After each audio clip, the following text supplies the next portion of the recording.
Salam alaikum.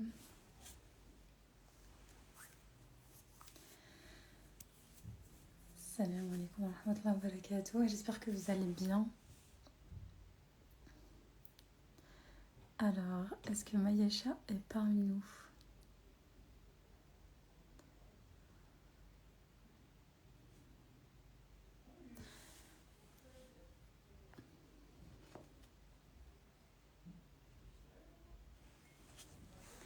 Wa alaikum salam wa rahmatullahi wa barakatuh.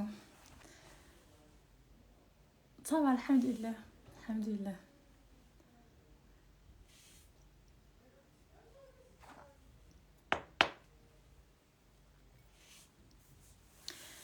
Alors, le sujet, ça sera la résilience après une catastrophe naturelle en lien avec ce qui s'est passé récemment à Mayotte.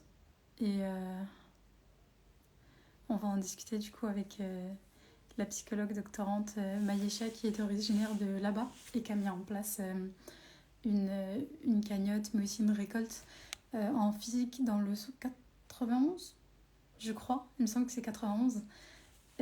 Afin de pouvoir envoyer tout ça à Mayotte, Inch'Allah, pour que ça leur parvienne avant Ramadan. Et donc, on va essayer de sensibiliser sur cette cause-là, notamment au travers de l'accompagnement psychologique, psychopathologique sur les traumatismes, mais aussi la résilience, donc la manière dont on va rebondir après un traumatisme. Alors, Maïcha, si tu m'entends, si tu es là, il faut que tu puisses faire une demande afin que je puisse l'accepter. Et qu'on puisse lancer, Inch'Allah, le live.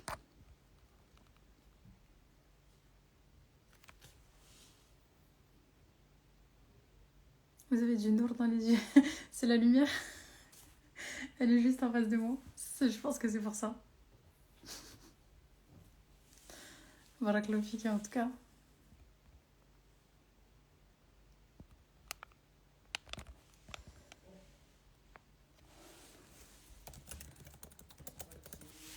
Ah là voilà, Maïcha.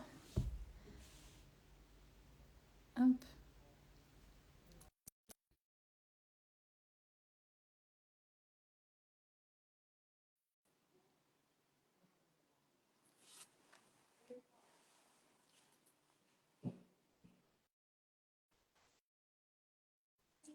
Ça y est, ça fonctionne, salam alaikum. Alaikum salam. Alaikum salam wa rahmatullahi wa barakatuh. Là, tu m'entends mieux? Là, je t'entends très bien, je te vois bien, c'est plus Alhamdulillah. du tout saccadé, donc alhamdulillah. Comment vas-tu? Ça va et toi? Alhamdulillah, je vais bien. Le moral est un petit peu cassé, mais ça va, alhamdulillah. La kulli hal, chaque épreuve nous rend plus forts et avec le soutien, comme justement ton soutien que tu es en train de nous apporter là, on arrive à se relever, à être plus fort. Et ça va, Inch'Allah. alhamdulillah. Mm. Et bah, j'étais censée t'inviter. Je suis toujours invitée, t'inquiète pas. C'est toi qui mènes, je te laisse gérer. Moi, je m'adapte et je suis. Ici, c'est toi la modératrice. Du coup, si j'ai tenu à t'inviter aujourd'hui, c'est que il y a eu une catastrophe qui s'est passée à Mayotte, un cyclone qui s'appelle Chido, qui a dévasté tout le territoire. Les maisons sont détruites. Il n'y a presque plus rien à Mayotte. Les gens sont au plus bas dans leur morale. Et il y a des aides qui sont emportées de partout. Il y a des appels aux dons qui sont faits de partout par des associations nationales, par des associations internationales. Mais jusqu'alors, ce que moi j'entends par rapport à mes patients, parce que j'ai beaucoup de patients justement qui sont de Mayotte, et là actuellement justement je les reçois par téléphone parce qu'il n'y a pas de réseau, se plaignent que ces aides-là, ils ne les voient pas. Et je me sentais impuissante par rapport à ça. Je ne savais pas comment faire, je ne savais pas comment être utile. Et je me suis dit, j'ai prié Dieu pour qu'il m'aide à trouver une idée, pour qu'il m'aide à avoir, à faire quelque chose qui puisse avoir un impact. Et là, avec l'association Mauré Fleury, justement, nous avons pu trouver une idée de faire une collecte de dons, une levée de fonds pour pouvoir apporter et notre aide au niveau hexagonal, acheter des denrées alimentaires, acheter de l'eau, parce qu'il manque de l'eau à Mayotte. Il n'y a pas d'électricité. Les gens souffrent énormément en ce moment parce que même la personne qui aurait une force mentale extraordinaire dans cette situation serait au plus bas, tellement la situation est grave à Mayotte. Et c'est pour ça que j'ai fait appel à toi, pour qu'on puisse faire ce live qui a un double objectif. Premier objectif, de lever des fonds justement, pouvoir intervenir, pouvoir envoyer, parce que nous avons des devis de conteneurs qui sont à hauteur de 7 000 € déjà pour partir d'ici, et il va falloir les dédouaner là-bas. Nous faisons des appels à dons alimentaires, eau, et tout ça, on aimerait les envoyer pour le mois de Ramadan. Parce que si dès maintenant, il y a ces difficultés-là, ils n'arrivent pas à trouver de nourriture, on imagine qu'au mois de Ramadan, ça va être encore pire. Comment ils vont faire la rupture de leur jeûne? Donc tout ça nous inquiète énormément et c'est pour ça qu'on a voulu faire cette action, pour que tout ça puisse arriver avant le mois de Ramadan et que les Mahorais puissent avoir cette petite chaleur qui pourrait réchauffer un petit peu cette froideur qui a envahi leur cœur et qu'ils puissent rompre leur jeûne d'une manière plus humaine, tout simplement. Donc, merci à toi d'avoir accepté. Tu n'as pas hésité une seconde. Je regarde beaucoup tes lives et le fait de te demander ce soutien, on va dire ça comme ça, et que tu acceptes sans hésitation avec ton planning chargé, j'ai dit Alhamdulillah, c'est qu'il y avait quelque chose là-dedans. Il y a et j'espère, Inch'Allah, par ta cause, que tu sois un sabab pour qu'on puisse réaliser ce projet jusqu'au bout, Inch'Allah. Et juste une petite précision. Euh, Là, à l'heure où je vous parle, il y a officiellement 39 morts et officiellement plus de 2500 blessés. Mais ça, c'est officiellement. Mais officieusement, on voit des tombes sauvages au bord des routes. Donc, ça veut dire qu'il y a des personnes qui ont été enterrées sans qu'ils ne soient déclarés parce que beaucoup de personnes qui n'ont pas de papier, donc qui vivent de manière clandestine à Mayotte, et ça, c'est un des facteurs qui fait qu'ils n'ont pas besoin de déclarer les morts, ils les enterrent comme ça. Donc, on imagine que le nombre de morts est beaucoup plus élevé que ça, beaucoup plus élevé que ça. Il y a encore des décombres. On n'a pas encore eu les secours qui sont passés dans les décombres, une sorte de bidonville qui est là-bas. Donc, on ne sait pas ce qu'il y a sous les décombres. On ne sait pas du tout. Jusqu'à aujourd'hui, on est à jour presque 13 je pense, jour 13 du cyclone. Il n'y a pas encore eu de recherche. Et là, je commence à être émue. Du coup, excusez-moi, peut-être que parfois ma voix va un peu trembler, mais c'est juste l'émotion par rapport à tout ce qui se passe. Je suis particulièrement affectée, parce que moi-même, je suis ici, mais j'ai mes biens là-bas, donc moi aussi, et j'ai été impactée par rapport à la destruction. J'ai ma maison un peu détruite. Donc, tout ça, moi aussi, je suis impactée personnellement. Du coup, il y a les émotions qui montent un petit peu. Et l'obje- le premier objectif, c'était ça. Et deuxième objectif, c'est que ce live soit un espace bienveillant pour les personnes qui nous écoutent. Si par exemple, il y a des Maoris qui sont là, j'en ai vu quelques-uns passer.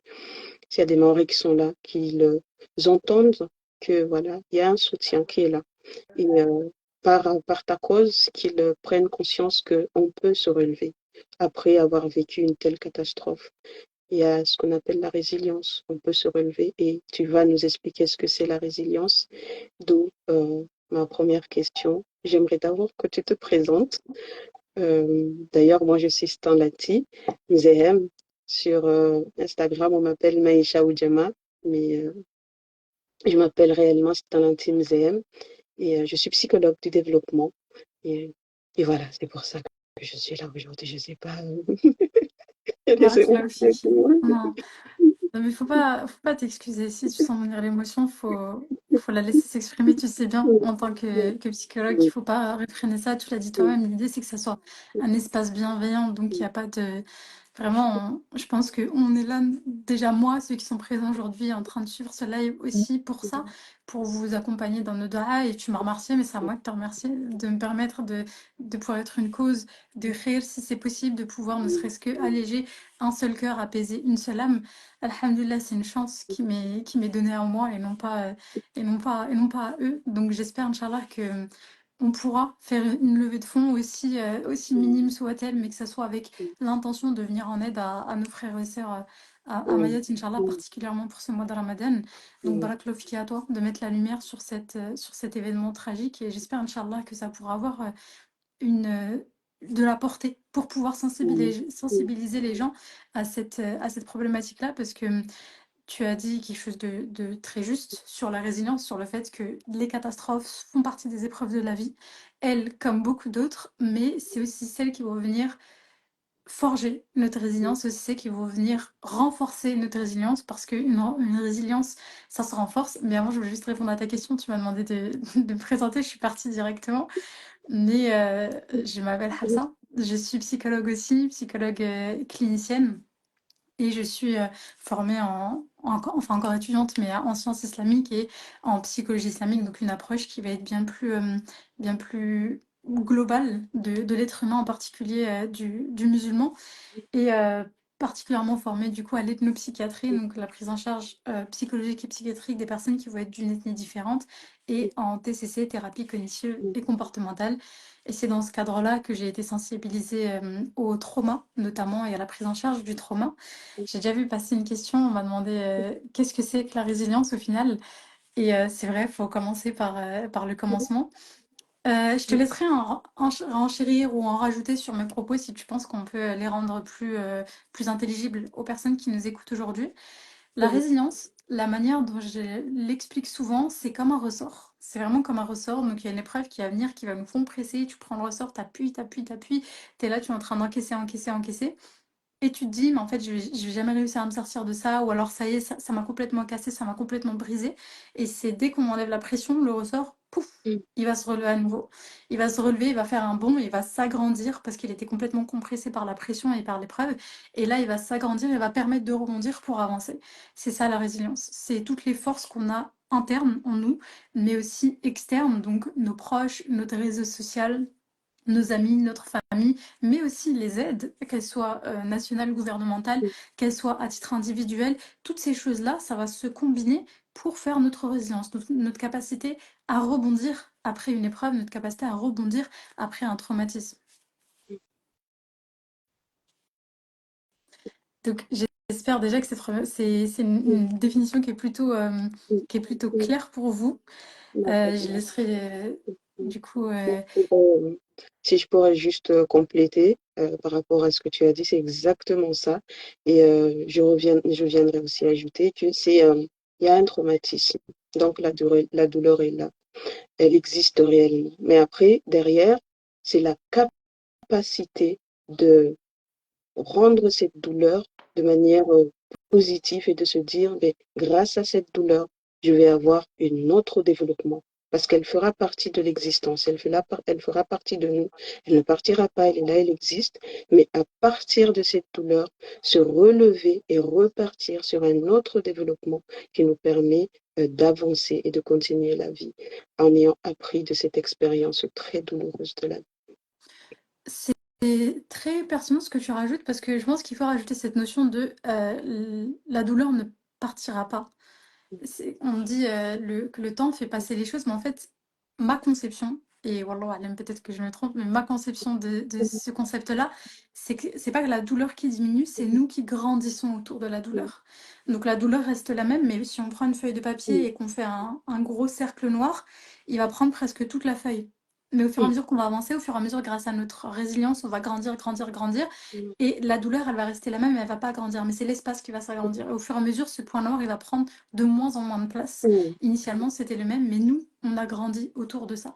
Et c'est ça la résilience, c'est ce qui va nous aider à grandir autour de ça, c'est ce qui va nous aider à nous relever après toutes ces épreuves-là. Je pense qu'il y a deux éléments importants à savoir. Déjà, on n'est pas tous égaux face à ça. On n'a pas tous les mêmes capacités, on n'a pas tous les mêmes compétences, les mêmes forces psychiques, émotionnelles, cognitives face à un traumatisme. On part d'une base qui est différente, mais on peut tous l'entraîner. C'est comme un muscle. Plus on va venir le choquer en salle de sport, plus il va grandir et se renforcer. Et la résilience, c'est pareil. Plus on va être éprouvé, plus on va venir travailler cette résilience-là qui va être de plus en plus grande. Inch'Allah. Et est-ce que, pour continuer, est-ce que tu peux nous dire quelles sont les conséquences d'une telle catastrophe sur le mental des Mahorais, si on peut avoir une précision particulière, et sur le mental des personnes qui voient constamment défiler ce genre d'images sur leur profil des réseaux sociaux. Quelles sont les conséquences psychologiques? Quelles sont les conséquences sur le mental de tout le Mhm. monde? Le mot qu'il faudrait retenir ici, je pense qu'il lie les différentes choses que tu as données. Après, je vais différencier la différence entre du coup les Mahorais présents sur place et ceux qui assistent à distance sur les réseaux sociaux notamment. Ça reste le même, c'est le trauma, c'est le traumatisme. Il me semble que tu es spécialisée du trauma aussi, donc tu sais, tu sais bien de quoi on s'adresse ici. Et encore une fois, n'hésite pas à rajouter des éléments, des précisions. Mais il y a différents types de traumas.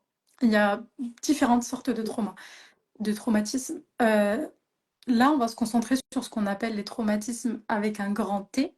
Et pour le coup, ici, on est sur un traumatisme de type 1, voire type 2 pour celui qui l'ont vécu sur place. La différence entre les deux, c'est que le traumatisme de type 1, c'est un traumatisme ponctuel avec voilà, un élément de début, un élément de fin, exemple un accident de voiture, exemple une catastrophe naturelle, exemple une agression. Donc c'est un trauma qui arrive qu'une seule fois.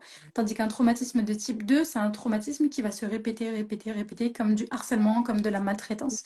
Mais une guerre qui reste sur le long terme, par exemple la Palestine, ce qui se passe actuellement en Palestine, une famine qui reste vraiment sur le long terme, une catastrophe naturelle dont les conséquences vont rester pendant des mois et des mois et des mois, peut devenir un traumatisme de type 2, dit traumatisme complexe. Donc, ce trauma, les conséquences, elles vont être diverses. On va avoir ce qu'on appelle du coup le PTSD en anglais, donc le symptôme de stress post-traumatique, qui va être du coup des cauchemars, qui va être non pas c'est pas hallucination le terme que je cherche, le fait que l'image elle revienne à chaque fois, c'est, j'ai oublié le terme. Reviviscence, voilà, que là aussi. Des reviviscences, c'est-à-dire des flashbacks de ces moments-là, de ce qui a pu se passer, du moment où on a perdu un membre de notre famille, du moment où on a vu, je sais pas, quelque chose arriver, la personne nous agresser. On aura des reviviscences à la fois dans le sommeil, mais aussi, il est possible que la reviviscence soit en étant éveillé, en étant au travail, en étant en train de manger, des choses-là. Et l'image qui arrive comme ça d'un seul coup, d'un flashback qui n'est pas maîtrisé et qui n'est pas du tout agréable à vivre. On va avoir de l'hypervigilance, c'est-à-dire la personne qui a du mal à dormir, qui a du mal à lâcher prise, qui sursaute au moindre claquement de porte, au moindre bruit un peu plus fort qui va venir lui rappeler ce traumatisme-là. Il y a beaucoup de conséquences à ce niveau-là, mais surtout ces conséquences, en fait, elles peuvent rester longtemps. Elles peuvent rester très très très longtemps. Cependant, comme alhamdoulilah, Dieu nous a créés avec de la résilience, il faut savoir que quand les psychologues interviennent sur ce genre de scène, ils n'interviennent pas immédiatement, tout de suite après. Parfois, on laisse un temps parce que naturellement, l'être humain peut outrepasser ce trauma-là, parce qu'on a ces ressources-là en nous, parce que Allah nous les a données. Mais comme on a dit tout à l'heure, on n'est pas égaux face à ces ressources. Donc pour certains, quand on voit qu'au bout de 4, 5, 6 mois, on est toujours au même stade, c'est là où on va commencer à intervenir dans la clinique du trauma pour faire un traitement, faire un suivi et pour accompagner la personne. Parce que ces ressources ne sont pas suffisantes à elles seules, ces ressources internes, pour qu'elles puissent dépasser ça. Donc il y a déjà cette première notion-là. Donc ça, c'est principalement pour les personnes qui l'ont vécu.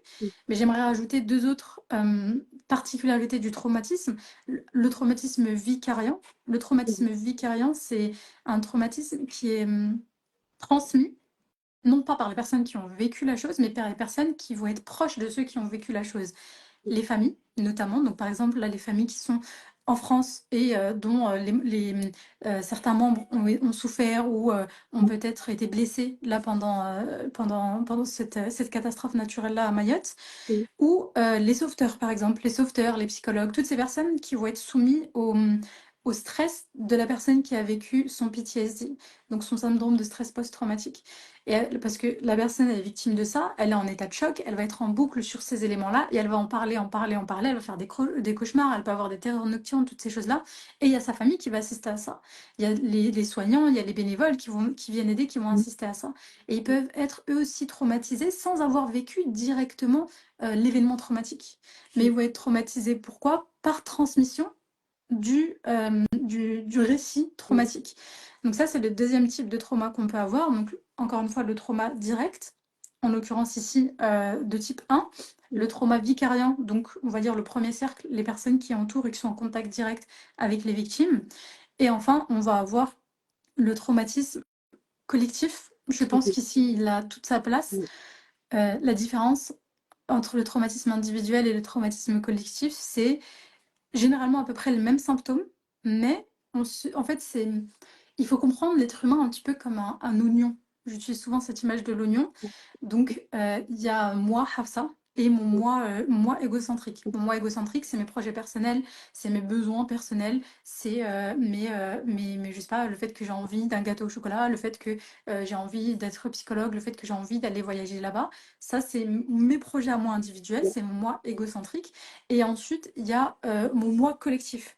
Mon moi collectif, c'est Hafsa, la fille de mes parents, qui appartient à une famille. C'est Hafsa qui appartient à la communauté musulmane. C'est Hafsa qui s'identifie du coup au monde arabo-musulman. Et donc ça, c'est mon moi collectif. Et donc je suis comme un oignon. Il y a plein de couches. Il y a la moi qui s'identifie du coup à tous les psychologues, la moi qui s'identifie au monde de la santé de manière plus générale, la moi qui s'identifie aux femmes voilées, etc., etc. Et on peut aller comme ça de couche en couche en couche. Il y a des couches qui sont beaucoup plus proches de moi, qui sont beaucoup plus importantes pour moi, beaucoup plus intenses. Par exemple, la Hafsa fille de ses parents, bah, mon moi familial, il est quand même beaucoup plus important que le fait que je sois psychologue. mm, Une de mes couches premières d'identité, c'est le fait d'appartenir à ma mm, famille. Mais le fait d'être psychologue est plus important pour moi que le fait d'aimer, je sais pas, d'aimer les mangas. Je peux m'identifier à la communauté qui aime les mangas, mais c'est quand même plus important pour moi d'être psychologue, qui est mon métier que je pratique tous les jours, plutôt que d'aimer les mangas. Et donc, comme ça, il y a différentes strates, il y a différents niveaux. Et quand il y a une communauté à laquelle je m'identifie, de près ou de loin, à qui il arrive un traumatisme de cet ordre-là, je vais être touchée. Pourquoi?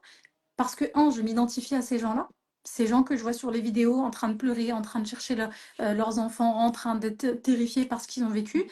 Ils me ressemblent, ils ressemblent à moi, ils ressemblent à mes proches, ils ressemblent à ma famille. Donc je vais m'identifier premièrement visuellement à ces gens-là. Et dans un deuxième temps, en termes de valeurs, je vais me retrouver en fait avec les mêmes valeurs que ces personnes-là. Et donc je vais être encore plus touchée par ce qu'ils ont vécu.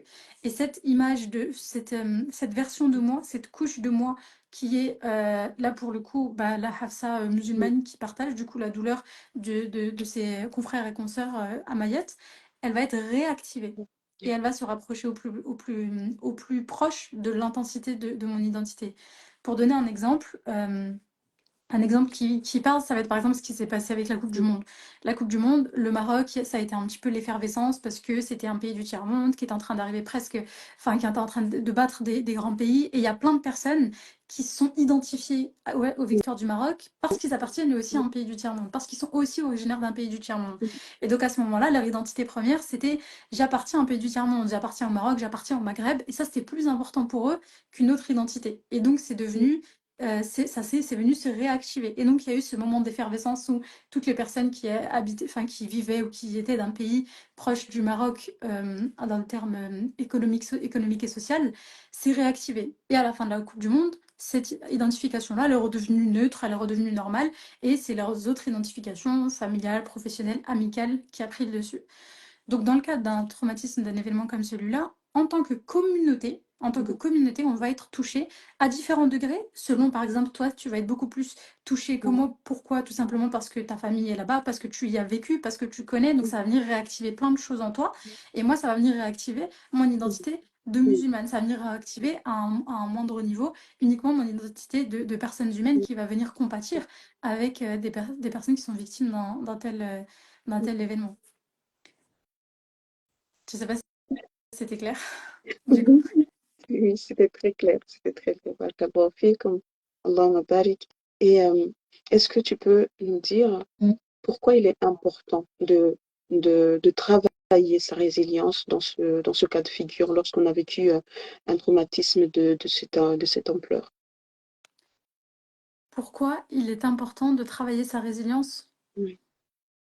Est-ce qu'on la travaille ou est-ce elle se réactive ou elle se met au travail toute seule? Mm. La cultiver dans ces cas-là. Mm. Je pense que la cultiver devient un réflexe de survie. Je pense que ça devient un réflexe de survie parce que on n'a pas le choix. L'être humain est guidé par cette volonté de vivre et de survivre.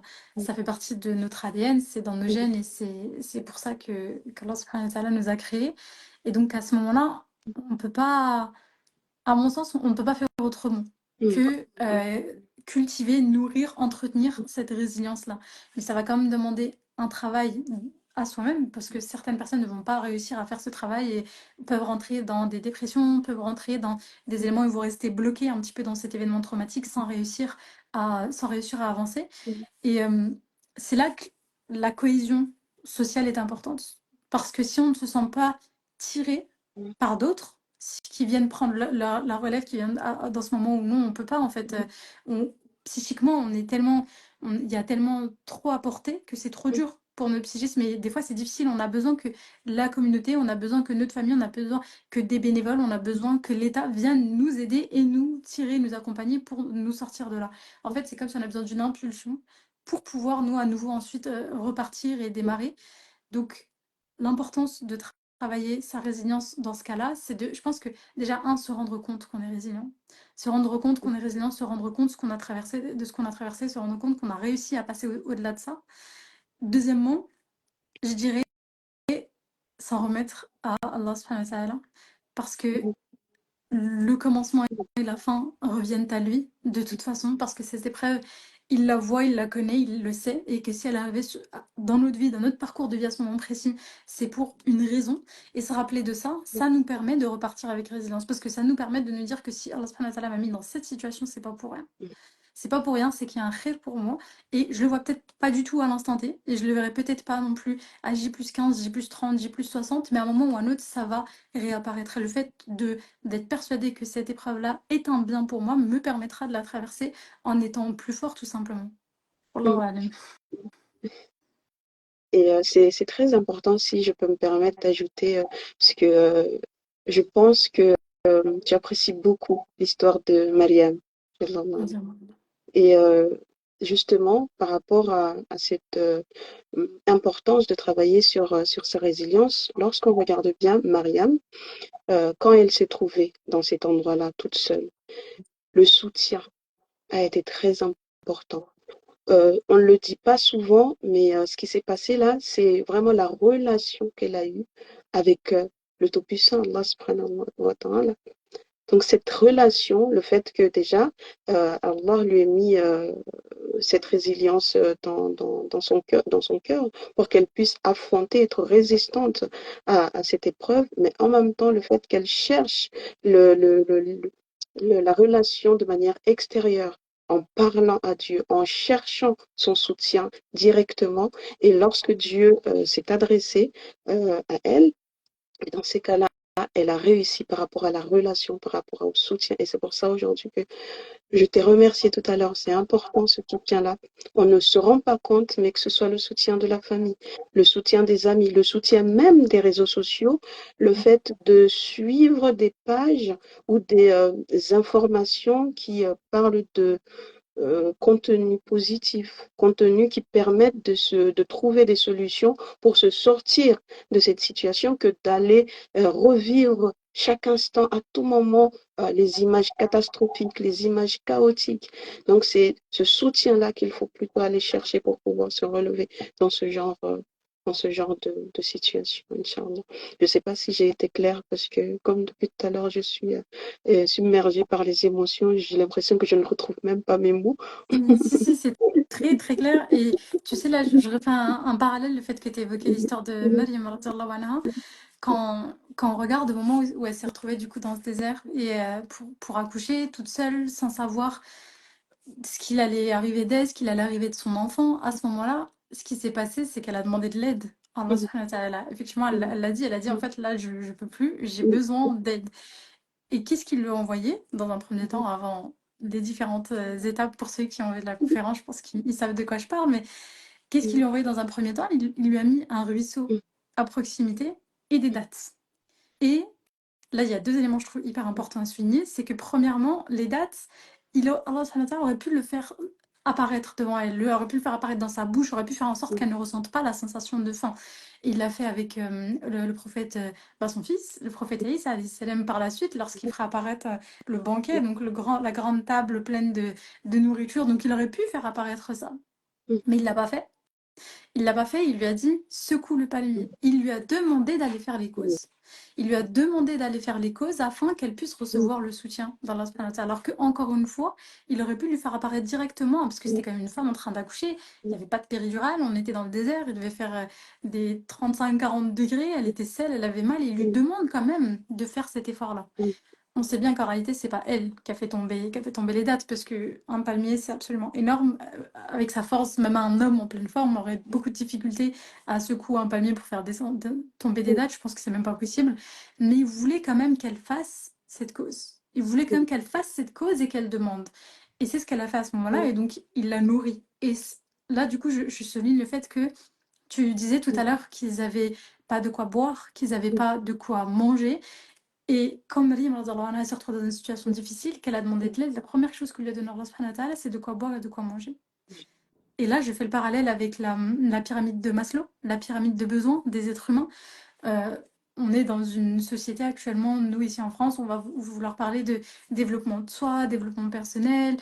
Tout ce que je fais moi, c'est de cet ordre-là. Quand je présente des conférences qui lient la psychologie, la santé mentale, le Coran, c'est pour aller mieux, c'est pour aller plus loin, c'est pour réfléchir sur soi-même, réfléchir sur l'autre. Mais ça, c'est les derniers niveaux de la pyramide de Maslow. mm, Là, ce que tu nous expliques, c'est que les Mahorais, ils n'ont pas le niveau de base, les besoins mm, primaires, qui sont se nourrir, mm, boire et être en sécurité. mm, Ils n'ont pas enfin, pouvoir dormir sereinement, ces besoins de base, ils ne sont pas mm, remplis. Et à partir de là, tout le reste n'a presque plus d'importance. Mais à ce niveau-là, c'est de l'ordre de l'urgence de pouvoir répondre à ça. mm. Et tout justement le désespoir qu'il y a, parce que, comme on sait, l'âme euh, est constituée de manière anxieuse. Et quand les ressources sont là, on prive les autres. Si je cite le docteur Taïeb Choureff, quand les besoins sont là, on prive les autres parce que on a peur, on anticipe l'avenir. On ne sait pas de quoi est fait l'avenir et donc on préfère garder pour nous et priver les autres.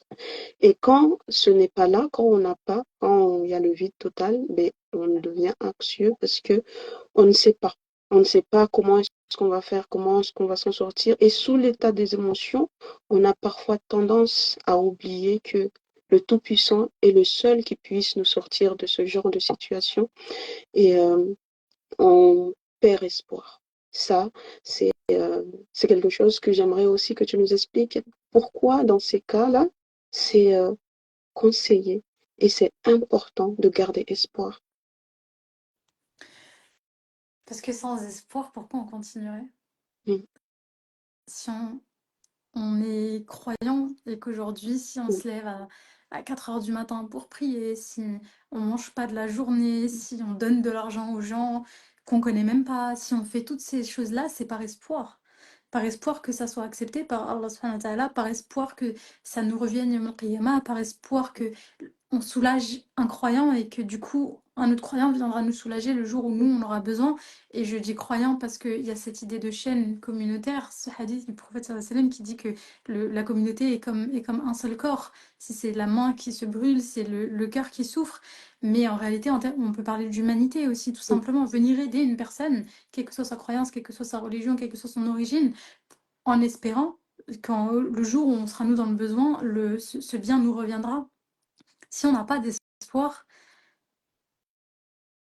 le sens de la vie, la raison pour laquelle on continue est très compliquée. Et c'est pour ça qu'il est tellement important de pouvoir amener cette dose d'espoir, cette touche d'espoir aux personnes qui vivent des catastrophes aussi lourdes. Et je pense à ça, là, je pense aux Syriens, je pense aux Palestiniens, je pense aux mm, Ouïghours, je pense à toutes les populations musulmanes aujourd'hui qui sont dans la souffrance. Et la chose qu'ils gardent, la chose dont ils ont besoin, c'est souvent ça, c'est de dire, on l'a bien vu avec ce qui s'est passé à Gaza, c'est regarder. mm, Parce que quand les gens verront sur les réseaux ce qui nous arrive, on a l'espoir qu'ils viennent nous sauver, on a mm, l'espoir qu'ils viennent nous aider. Et mm, tout ça, ça a toujours été porté par de l'espoir. mm, Donc, l'espoir, c'est absolument essentiel. C'est absolument essentiel pour un être humain dans cette vie. Quand bien même il y a pas de catastrophe naturelle, quand bien même une personne qui n'a plus d'espoir en son mariage, en sa santé mentale, en sa santé physique, en sa croyance, une personne qui a plus d'espoir, elle n'évolue pas. Elle n'évolue pas. Et j'estime, pour l'OLM, que ça devient un devoir même communautaire que de se donner de l'espoir entre nous. C'est un devoir aux yeux, même cette fois je reviens sur la croyance, mais en tant que croyant, en tant que musulman, aux yeux d'Allah subhanahu wa ta'ala, de pouvoir redonner et rendre de l'espoir à nos frères et sœurs qui souffrent pour qu'ils puissent s'armer de courage, travailler leur résilience et dépasser tous ces éléments-là en plaçant leur espoir auprès d'Allah Azza wa Jal. Et Tout réside. Oui. je voudrais juste rajouter un élément, si tu me le permets. Tu parles de la peur, effectivement. Effectivement, l'être humain, quand il est envahi par la peur, c'est vraiment ses réflexes les plus primitifs qui vont revenir et qui vont se mettre en place de survie. Et la survie, ça commence par soi, avant les autres. Et malheureusement, dans ces moments-là, on a notre amygdale dans le cerveau qui panique, qui est en état d'alerte. Et donc, on va faire tout ce qu'on peut pour d'abord s'aider soi-même, avant de penser du coup à pouvoir aider les autres. Pourquoi, encore une fois? Parce que cette étape numéro 1 de la pyramide de Maslow, elle n'est pas remplie. Et qui n'ont pas de quoi boire, qui n'ont pas de quoi manger, qui n'ont pas où se reposer, tout simplement. Et ça me fait penser à cette histoire dans Surat al-Kahf, donc qu'on doit lire tous les vendredis, mais cette histoire où des deux jardins. Le jardin qui était luxurieux, qui avait beaucoup de choses, et il voulait pas partager, il voulait pas donner, il voulait tout garder pour lui. Et le jardin de celui qui était normal, qui était modeste, mais qui mettait tout son succès et qui remerciait Allah subhanahu wa ta'ala par rapport à ça. Et il avertit l'autre en lui disant attention, ne garde pas tout pour toi, ne sois pas dans cet égocentrisme, ne pense pas que c'est grâce à toi, parce qu'Allah subhanahu wa ta'ala peut te reprendre tout ce qu'il t'a donné.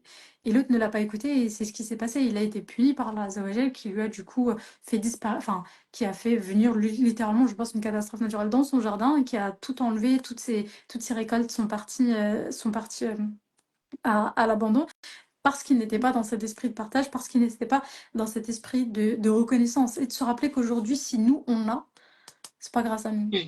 Aujourd'hui, si nous, on a, c'est parce que Dieu nous a donné, uniquement parce que Dieu nous a donné, parce qu'il nous a destiné ce risque à un instant T, et qu'on gagne 1500 euros, qu'on gagne 10 000 ou 15 000 ou 3 000 euros par mois, si c'est aujourd'hui dans notre compte en banque de nos poches, c'est parce qu'Allah subhanahu wa ta'ala nous l'a accordé. Et je voudrais juste rajouter ce dernier élément, c'est mon prof de fiqh qui nous disait ça, mais il nous disait, vous savez, quand on parle de zakat et on dit il faut faire la zakat, il faut donner 2,5, etc., tous les ans, ça modifie, etc. Il faut se rappeler d'une chose, c'est que cet argent que tu donnes n'est pas à toi. Cet argent que tu donnes, elle est déjà pas à toi. C'est de l'argent pour la communauté parce que nous sommes une religion communautaire, parce que Allah nous a créés en tant que communauté et que cet argent, il ne nous appartient pas, il appartient à la communauté. Il te reviendra. D'une manière ou d'une autre, il te reviendra. Ça, c'est une certitude. Mais dans un premier temps, il n'est déjà plus à toi au moment où tu peux le donner. Et il faut aussi se rappeler d'un dernier élément, et j'arrêterai là-dessus, même si ça n'a rien à voir avec la psychologie, mais je pense que c'est important quand même de le partager. Mais quand on peut donner, c'est nous qui devons remercier la personne à qui on donne, parce qu'elle nous permet de faire cette action, parce qu'elle nous permet de faire du bien, parce qu'elle nous permet de venir purifier notre argent, parce que faire la zakat, c'est aussi purifier notre argent, purifier l'intention de tout ce risque, de tous ces biens qu'Allah subhanahu wa ta'ala nous a accordés, et qu'elle nous permet de faire une chose pour notre au-delà. On vient, on donne, ça nous est comptabilisé comme une bonne action, c'est à nous de les remercier, c'est pas à eux de nous remercier. Qu'Allah fait comme ça. Il est 50, je regardais l'heure tout à l'heure, il est presque 50. Et normalement, tu dois partir parce que tu as des consultations. Allah barik d'avoir été là. Avant de partir, est-ce que tu peux me dire comment est-ce qu'on peut faire pour être résilient, pour surmonter ce genre de catastrophe, pour avoir des pensées plus positives, tout simplement, et réussir à se relever? Se rappeler. Enfin, là, je parle vraiment à titre Mm. individuel, c'est Hassa qui parle, c'est pas Hassa psychologue, mais ce qui entraîne énormément ma résilience, ce qui me permet, moi, à chaque fois de rebondir, de ne pas lâcher prise, de ne pas lâcher espoir, c'est de me référer aux histoires des Mm. prophètes. C'est vraiment de me référer aux histoires des prophètes et de me dire, ces prophètes, ils étaient déjà destinés au paradis. Ils n'avaient pas besoin de vivre ces épreuves-là en vrai. Ils n'avaient pas besoin d'être éprouvés de toutes les manières dont ils ont été éprouvés. S'ils ont été éprouvés comme ça, c'est pour que nous, on a un exemple aujourd'hui de toutes les situations qui nous arrivent, on peut se tourner. Et si on regarde le prophète Mohammed sallallahu alayhi wa sallam, il a connu toutes les situations sociales. Il a été marié, il a été divorcé, il a été veuf, il a été monogame, il a été polygame, il a eu des enfants, il a perdu des enfants, etc., etc., etc. Donc s'il a vécu tout ça, encore une fois, c'est pas pour rien. Il aurait pu avoir que Khadija radiallahu anha jusqu'à la fin de leur vie et ils décèdent ensemble et c'est la fin de l'histoire. Mais non, il a connu toutes ces variations, il a connu ses pertes aussi pour que nous, on puisse prendre exemple sur lui. Et tous les prophètes ont vécu ces épreuves-là pour que nous, on puisse prendre exemple sur eux, sur la manière dont ils ont traversé ça, sur la manière dont ils ont gardé espoir, sur la manière dont ils ont gardé une certitude profonde qu'Allah subhanahu wa ta'ala leur voulait du bien à travers cette épreuve. Une certitude profonde que ce qui leur arrivait, ça allait être un khayr pour eux, que ce soit dans de la purification, que ce soit dans de l'évolution dans ce bas monde, que ce soit dans l'au-delà. Et là, ça me fait penser notamment à l'histoire du prophète Noé, alayhi salam, qui a traversé ce grand déluge, qui a perdu des membres de sa famille. Parce que quand on résume l'histoire, on dit il a construit un bateau, il y a eu un déluge, les mécréants ils sont tous morts, et voilà. Et lui, après, il a reconstruit un village de musulmans et c'était super. Mais dans la réalité, c'était son peuple. C'était son peuple, il a grandi avec eux. Dans la réalité, c'était sa femme, c'était son fils. C'est son fils, il l'a vu grandir, il l'a éduqué et il n'a pas pu le sauver de tout ça.